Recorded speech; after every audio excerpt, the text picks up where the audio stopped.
coming up on Bronco Tales, and like they're like, yeah, you're the one that does that. And I'm like, oh yeah, I'm a part of something bigger, and it's fun to do that, and that's why I love making this kind of creative stuff. Welcome to Bronco Tales with the College of Health Sciences. My name is James Serpa, and I'm joined by Courtney Peterson and Calvin Dorr, and we are all part of the student communications team. But unique for us, we're all also graduating, and so I wouldn't say this is our last hurrah, but that's sort of the point of this podcast, is to talk about our experience as students diving into College of Health Sciences. Some of us a part of it studying, some of us this was our first time learning about any of it. Yeah. So I guess we should start with talking about what we do. Courtney, what's your job? What's your role that you're about to be finished with? Sure. So I'm a graphic designer with the college communications team, and that encompasses a lot of things, from supporting the website to designing T-shirts and all sorts of good fun stuff, lots of flyers, things like that. What do you do, James? Oh, what do? I do audio-visual stuff. That's my official title on my resume. And so I am, like, the podcast is the audio side, and then visual is doing photography and, like, videos, all the little testimonial Instagram videos I'm usually involved with. And when I'm not, or the person who's posting them. My name is Calvin, and I run the social media. I also work at the front desk, so I've been doing the front desk longer, but I picked up social media about 2 years ago. So I post the content that James creates. Yeah, I feel like the first thing I wanted to ask, also because I don't think I've heard this story from you, Calvin, is how did you get started working like the front desk and working on all this stuff? Yeah. Well, I first started because I was looking for jobs on Handshake, and I knew I wanted to work on campus. And I saw a job in the College of Health Sciences. Because I'm a kinesiology major, I was like, this would be really interesting. I can get involved with the college. So I applied. I had an interview. It went well, and gratefully I accepted the position to work at the front desk. And after about a year, I started picking up more tasks. I started writing articles about BroncoFit activities like golf, kayaking, that kind of stuff. Then their last social media manager left, and they said, hey, is this something you want to do? And so I took that job as well. So I've been working on those ever since. Okay. How long has it been then? I started August 2021, so almost 3 years. Nice. This August, yeah. There we go. Yeah, it's just a year and a half for me, so it feels like you've been here the whole time. Yeah. I've just been like, okay, that's Calvin. He knows everything. I can. Well, I don't know about that. But how'd you find the job? I was also Handshake, because that's where all the jobs are. But I worked at the Honors College, and I was doing like the student tours and stuff when people would come to the normal campus tour and then afterwards stop by the college to learn about Honors College. But they were estimating the pre-COVID numbers and I had like 2 people come in. Oh no. Like over a whole semester of doing these twice a week. And so they were like, okay, we need to rethink this. And I'm pretty sure they hired someone full time for like front desk stuff. So it was like, hey, your position's no longer. And I'm like, ah. And so I would have said out of spite, but they also said, oh yeah, feel free to use your time at the front desk when you're not busy. Apply for other jobs, get something. And so that's how I ended up finding this. And I'm now, I love like video, and I've gotten super into photography, and so that's what I get to do. That's my actual job. That's awesome. How did you find? So mine was a little I think yours was sort of non-traditional. Yeah. A friend of mine is an intern for BroncoFit, and he had sort of let the class know that the College of Health Sciences was kind of looking and kind of thinking about maybe opening up a graphic design internship. And so I had emailed Danya, and like we kind of had started communicating, but then the internship that I was currently at became unavailable to me very abruptly. And the creative director got a job actually here on campus. She's really awesome and still a good mentor, but my internship credit was tied to having a graphic designer as my direct supervisor. And so all of a sudden I had to find a new job in like 48 hours. I needed to have all the paperwork signed. And so I like cold called Danya and was like, hey, I know we've had like 2 emails, but like this is what's going on. And so we did a phone interview essentially, and she kind of talked to her people, and they were so good and so patient with me, and it was able to come together really quickly, and I was able to stay on track and keep my credits and all of that stuff that was really necessary. And I'm like so grateful that it all just fell together really, really well. That's awesome. Yeah. Because I know you just sort of popped up like, I hey, just showed up. here's this opportunity, and I was like, oh, awesome, cool, because my graphic design experience within all of my projects is like, oh, this needs a graphic, I guess I'll make it. But I was never focused on that, and so finally having someone in that role, it was like eye-opening, so many opportunities for stuff that we were doing. I think that's something that's really great about the communications team, is that everybody has different skills and that we learned so much from each other. We collaborated on a video together, and it was really great to get to learn like the way that you work and have that process, that collaboration I learned a ton through that. And I've appreciated your graphic design for social media as well, because I was just using Canva before, and I'm not great at it, but it really helps to have everyone in the position to get the job done. Yeah, I feel like you've got that Canva experience. All this, I'm seeing you use all the tools. I'm like, okay, I've got to keep track of this, because otherwise I'm gonna sit and stare at Photoshop for hours and just. Oh yeah, how? I guess you're sort of in a different spot because you've come into this job already being part of the college as a student, but like, I guess then I'll turn to you and. How was it adjusting to being like, okay, health sciences, this is what this is, and like diving into the world of it all, and so abruptly? It was interesting. My life before this, I'm a non-traditional student. I was a massage therapist for 17 years and have a good friend who went through the kinesiology program. So anatomy, kinesiology, like that's pretty familiar. That wasn't a big deal, but like the rad sci, the respiratory care, all of the other stuff, that was really a learning curve, and learning like terminology. There were some word like grammatical things that I just didn't know that we had to learn. And another thing that was really interesting to me, we started working with social work, trying to kind of develop some graphics and some things that would work well for them. And there were things that I didn't know, that they were like, you can't use this particular icon because it has negative connotations professionally for us. So there was a lot of things like that it was a huge learning experience for me. That there are just things like professionally that we don't know on the outside, and that was really cool.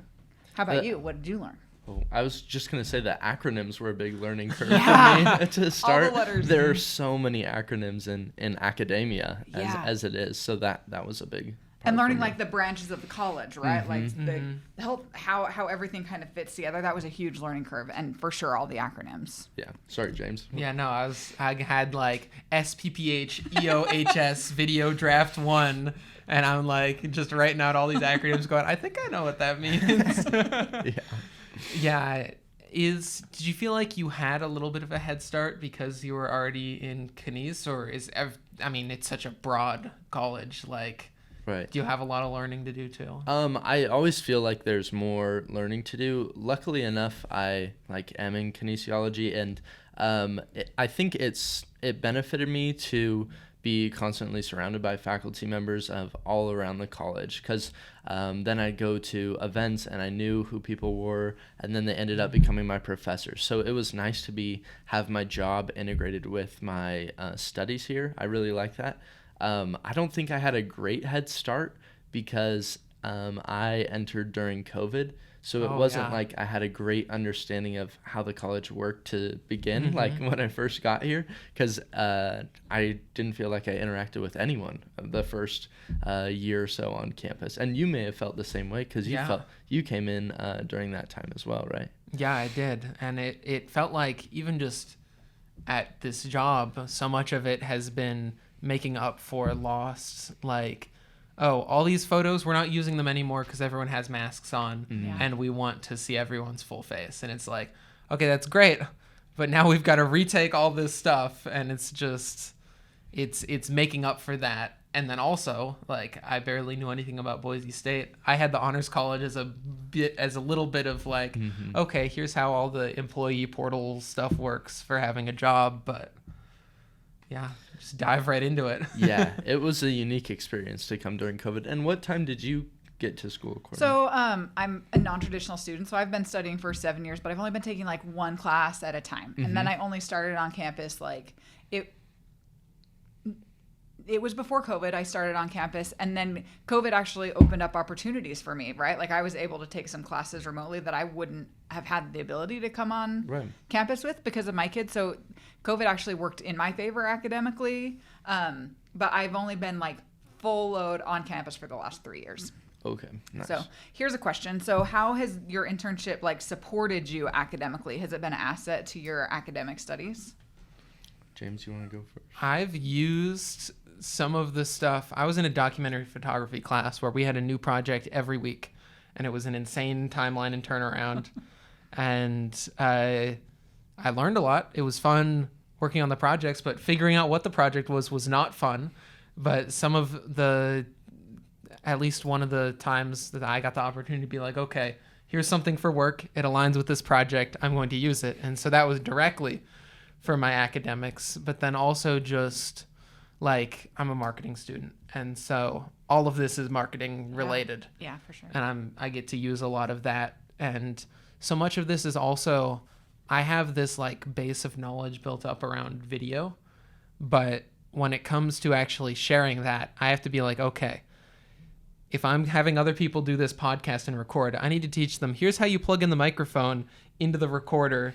Here's how you set it all up. Here's how far you should be from the microphone when you talk. Here's what you set the gain at. Like each step I had to go back and rethink. And now working on like other marketing projects like my capstone class where we're basically consulting for a client is, okay, I have to go through all those steps again and re-explain all the basic stuff that I know that's both creative and business and in just plain words to someone. Yeah. And that's a really challenging skill to like to simplify your words, especially when you're at this level in school where you know all of the correct terminology. Yeah. It's like, okay, can you explain it to a fifth grader? That's something that I've had to deal with as well. And I think this job helped in that.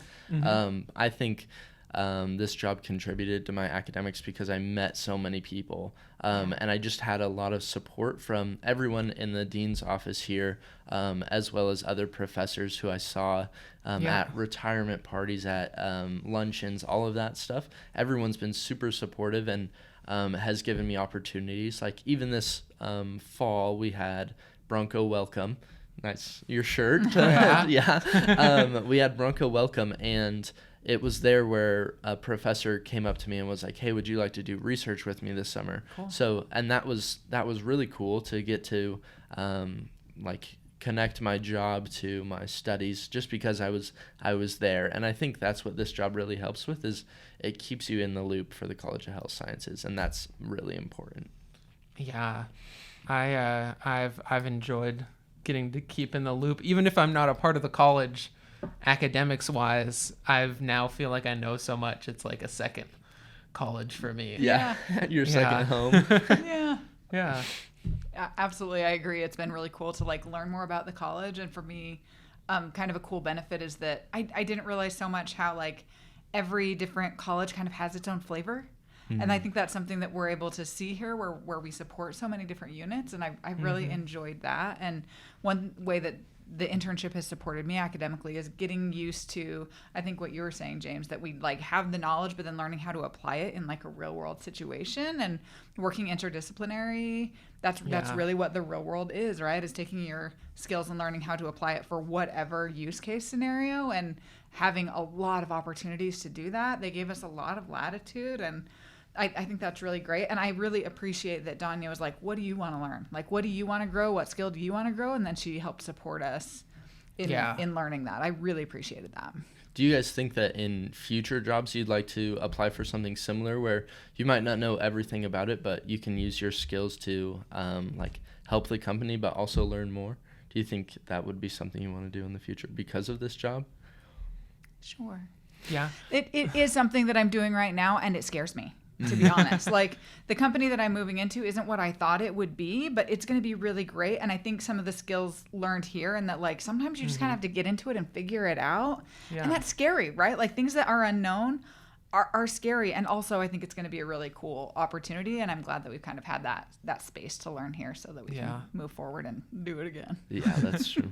I get a lot more confidence now because I've jumped into something completely unrelated and been like, oh, I can do this. Yeah. Got this. Yeah, that's a good point. Yeah, but there's also a lot of challenges that come along with this. I feel like health sciences specifically, I don't know if either of you can jump in on this, but there's like certain challenges that come up that are health science specific, maybe not only to this college or this field, but that make communicating things so much harder because it's a lot of, okay, you know, how do you explain this like you'd explain it to a fifth grader? Or, you know, this is great, but visually we can't capture that. How do we capture that for a story? And like all of that has been so interesting. Yeah, I know we struggle with that in like social work. Although they're doing so many like great things in the community, it can be hard to capture that. And I remember running into kind of a speed bump with that and trying to figure out how to take photos of that one particularly. And also like nursing, you can't take photos of them engaging with actual patients because of like HIPAA and stuff like that. So yeah, I get what you're saying there. Yeah. It's where the lab comes in, though. All the simulation stuff for like respiratory care and like did some sonography stuff with students, and they're all working on this stuff in the lab, and they're practicing with other students, and it's like, okay, this is perfect. We can capture this really well, and it's a controlled environment, and it's great. But then it's like, all right, go out and capture someone doing social work. Here's a clipboard, sit in that chair and pretend to be engaged in a conversation. It's it's a whole thing. And also, these aren't communications professionals. I think healthcare in general is something where you have to be a communicator. And realistically, like, I took a sales class, and so much of that sales class was like, everyone's doing sales. Your doctor is selling you on what you should do. They can't force you to take some treatment, but they're selling you this is the best thing. And they're just explaining it to you and convincing you to do a certain thing. And it's like, yeah, it's all sales, and it's all like, realistically, sales is also just part of communication, and it's all communication. Yeah. But that then makes it so that, you know, these skills are important and so many people have it, but also some people just don't really want to, or don't want to, or have to sort of be coaxed out of like, okay, you know, you can be great on camera, or you can tell this story in a way that other people will resonate with, but it's our job to actually make that happen. Yeah, and I think another challenge that we find, especially in healthcare, is, well, we've seen this with social work and also with the School of Public and Population Health, is that like some of the things that they deal with are heavy and hard, and we don't ever want to capture somebody that is being vulnerable, right? We never want to take advantage of another person's difficult thing, right? So much of mental health is heavy and hard, and there's a line there where you need to respect the humanity of people and capture the work that they do in a way that like honors who they are as humans and doesn't degrade or isn't problematic. And I think another issue that we have being in Boise is like bringing diversity in visually, because what we have access to are like white boys, right? What we have access, this is what we have access to. This is what's easiest to do right now. And so it's kind of a challenge to get the diversity that we really would like to have.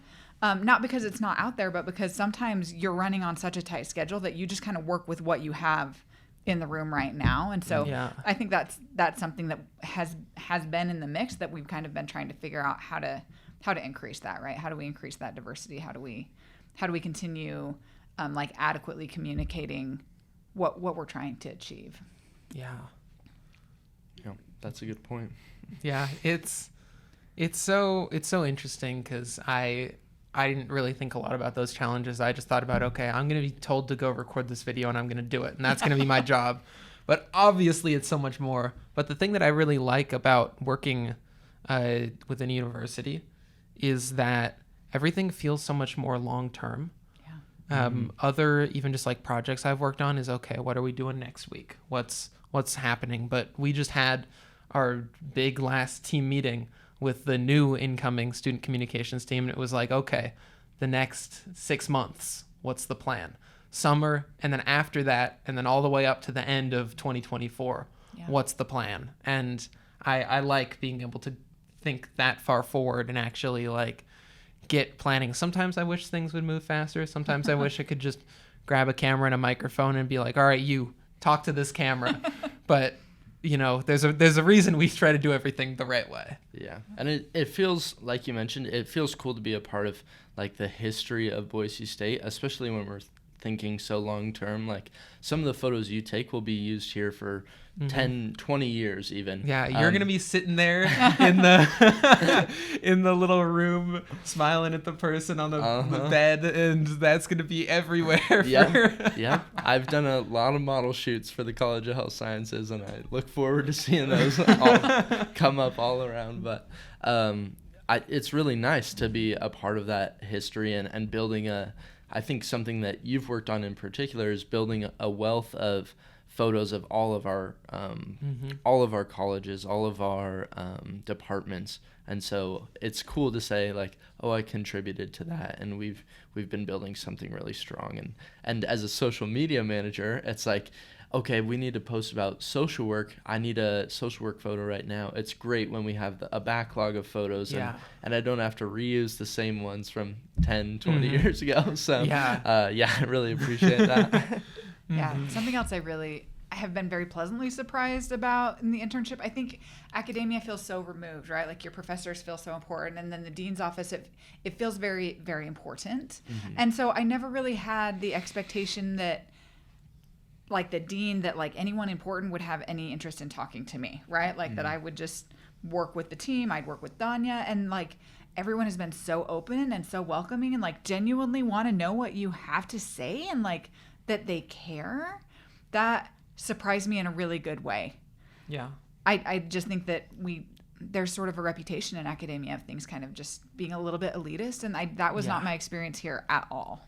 Yeah, I feel like this office in particular is really fun. Like we have birthday parties, all of that stuff, and like you said, everyone cares how you're doing. They'll ask you how your day is before they ask you about how your work is. So I think that's really important and special here in the College of Health Sciences. Yeah. It might be like that elsewhere, but it's great here. It is really nice here. And like you said, I think my communication skills with members of faculty and like the dean has really helped, because it's like, okay, I'm in these communications at a high level, so I can continue to talk to people like professionally and personally, even though they may be above us as students. And maybe help humanize them, right? Like it maybe is not as scary to like talk to your professors. That's something I've noticed too, that like it's not as scary for me to approach my professors now that I'm recognizing they're all human, right? Like Yeah, now that I've seen all of the outtakes of them on the recordings. Before we wrap things up, I want to throw out, does anyone have any interesting stories of your time or a project or anything before we bring this podcast to a close? I need to think about it. We might do a little pause, play some thinking music right now. Sorry, that's more editing for for Sam behind the camera. I don't know. I'm just thinking, the first thing that comes to mind is like our Bronco Giving Day campaign. That's a lot of work for everyone. And I just remember making some huge Excel spreadsheets with posts coming out every 30 minutes. Like we want to get people involved. We want to get everyone involved in Bronco Giving Day. So that's been like a big haul and a big part of our work, and a lot of planning goes into it. I think one of my fondest memories, though, is the Carl and Jean Gross lecture series. I'm not sure. I don't think you were here for that, but we brought in Dr. Jim Young Kim, and he was like an incredible speaker. He used to work at the World Bank. He was like the president of the World Bank, and he came and spoke. And because I was working in this office, I got to meet him, talk to him, and like go behind the scenes at the Morrison Center. and he gave a fantastic speech. But that was another thing where he was humanized by the experience, and I got to shake his hand, take a photo, and Cool. and so that was a really cool experience, and it showed me what the power of like bringing people to campus can do. And I think it got a lot of people excited about healthcare. That was like my favorite event that we did for the College of Health Sciences. Yeah, I can't think of anything like funny, but my favorite event was I got to go be the photographer for the Communities for Youth, the program that the School of Public and Population Health does. And like, it was just it was a cause that was near and dear to my heart. And the Communities for Youth initiative focuses on upstream prevention for mental health, particularly with our youth, right? And they had such a great there were so many people there, and there were so many people actively involved and invested in this, that like it just was a really powerful experience for me as a mother to see and to experience that. And I was really grateful to kind of have the opportunity to just sort of observe that event. It was really a cool experience that I wouldn't have had any other way. Yeah. I'm sorry. Sorry. The alarm. Stop. Why isn't I'm it sorry. go? Yeah, I can't get it to stop, you guys. Stop. I'm not swearing at you. I'm sorry. Stop. Wow. That was strange. The touchscreen didn't even work. Yeah, I feel like one of my favorite things to do, or like favorite things in general, is the like recognition. You want to reset? I think we Maybe just you leave all should this in and we just go for it. It's funnier this way. One of my favorite things is like working on the podcast like this, and the editing, and just like, again, how personal it can be, and how like people that I don't really know, but I'll be like, oh, I've heard your voice. Yeah. Or people that will know me and be like, oh, I've heard your voice, say, coming up on Bronco Tales. And like, they're like, yeah, you're the one that does that. And I'm like, oh yeah, I'm a part of something bigger, and it's really it's fun to do that. And that's why I love making this kind of creative stuff in general, is just because you come out with a tangible product, and it's community building. It's awesome. We should use that for the intro, just where I say coming up on Bronco Tales and then go into the whole thing. We don't even need the intro bit. Okay. Yeah. Either way. Yeah, I was just going to add that we talked a little bit about the people in the College of Health Sciences, but I just want to say, like, I've made the best connections with everyone in the College of Health Sciences. I've seen you both around campus, and we'll wave and talk to one another. Yeah. Everyone in the office is so friendly. One of my best friends was working here when I first started at the front desk, Thomas. So I've just made a lot of great connections at the College of Health Sciences. For sure. And working here in particular has been really fun. So. Yeah. It's been a great experience for sure. Yeah, it's awesome. Well, this was awesome. Thank you guys for doing this. We just had this random idea, and we're like, all right, one more podcast episode to say goodbye. So thank you for listening to Bronco Tales with the College of Health Sciences. I guess this is the last time that my voice will be a part of the edit, but it's been awesome to be a part of this. It's been awesome to make something like this, and I think we're gonna make some other awesome stuff. I'm pointing behind the camera to Sam, who's gonna be the one taking over sort of editing and is the one producing this. So thank you for helping with that. Thank you too for both being on with me, and thank you to everyone who's listened and everyone who's been a part of our great experience here with COHS.